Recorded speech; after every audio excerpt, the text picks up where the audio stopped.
Salut, c'est Trado. Voilà la vidéo de mise à jour pour l'indice parisien. Malheureusement, la légère incursion à l'intérieur des Bollinger hier n'a pas été suffisante. Je l'avais dit, généralement, c'est-à-dire statistiquement, lorsque l'on revient à l'intérieur des Bollinger, après en être sorti, on va chercher la moyenne mobile à cette séance. Mais le news flow en provenance des États-Unis avec des indicateurs décevants, et puis toujours et surtout les craintes sur la Grèce et maintenant l'Espagne et l'Italie ont fait que il y a une sorte de résignation, et même si on était parti en positif ce matin, eh bien on termine la séance quasiment sur les plus bas du jour avec une baisse de 1,2%. Heureusement, le seuil des 3000 est préservé, mais il semble que nous nous acheminions vers le contact contre l'oblique bleu que j'ai signalé ici. Et puis surtout, tant qu'on n'aura pas réussi à clôturer au-dessus du segment noir ici, c'est-à-dire de la ligne d'eau, eh bien on aura toujours pour objectif de rallier les 2600 ici, correspondant à l'objectif de la tasse avec anse ici, dont la hauteur est reportée en dessous de la ligne d'eau ici.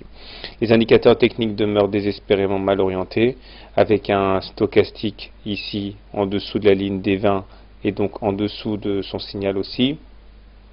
MACD c'est pareil, c'est pas bon puisqu'on est en dessous du signal et en zone négative, et le momentum également est négatif. Néanmoins, on remarquera, mais ça c'est pas nouveau, ça fait maintenant plusieurs séances que ça dure, qu'il y a une triple divergence haussière sur ces trois indicateurs, puisque nous n'avons pas fait de plus bas sur ces indicateurs pendant que sur les cours on faisait des plus bas.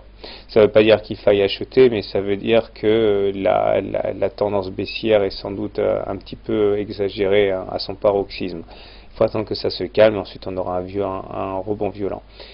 Voilà, donc on est en dessous du moyenne mobile à 20 séances, donc on est en tendance baissière, il n'y a plus qu'à prendre son mal en patience, et on dirait que les baissiers ont pour objectif les 2930, par là correspondant à la fois au plus bas du 16 décembre, voilà, ça c'est la résistance horizontale en vert ici, et puis également le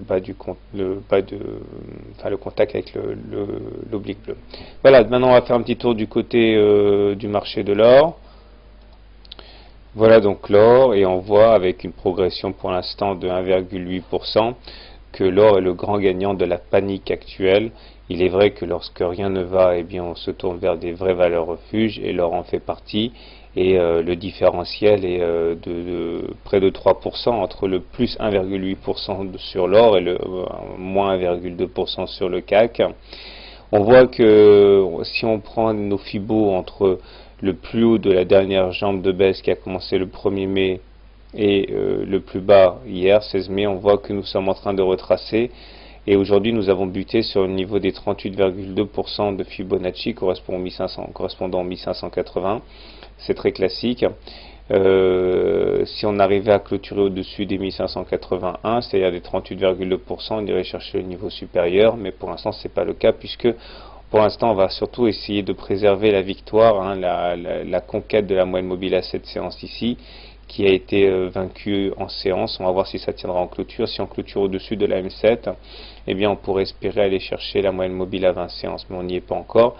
Les indicateurs techniques demeurent très mal orientés, avec un stochastique qui est toujours en zone de survente. Bon, il passe son signal à la hausse, mais ça ne veut pas dire grand-chose quand on est en zone de survente. Ce sont toujours les baissiers qui sont aux manettes.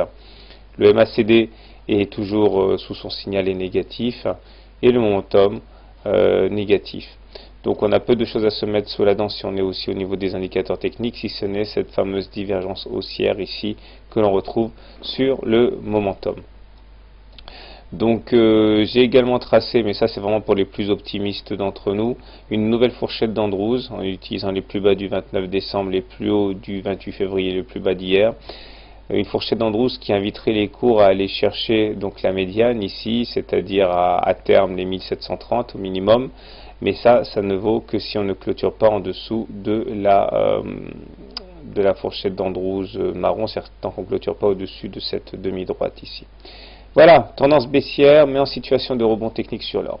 Je vous souhaite une bonne soirée. N'oubliez pas que vous pouvez vous inscrire d'ores et déjà pour le prochain et sans doute dernier webinaire. consacré aux derniers indicateurs techniques que j'utilise et sans doute à l'utilisation des gaps dans l'analyse technique. Je vous souhaite une bonne soirée. Au revoir et à demain.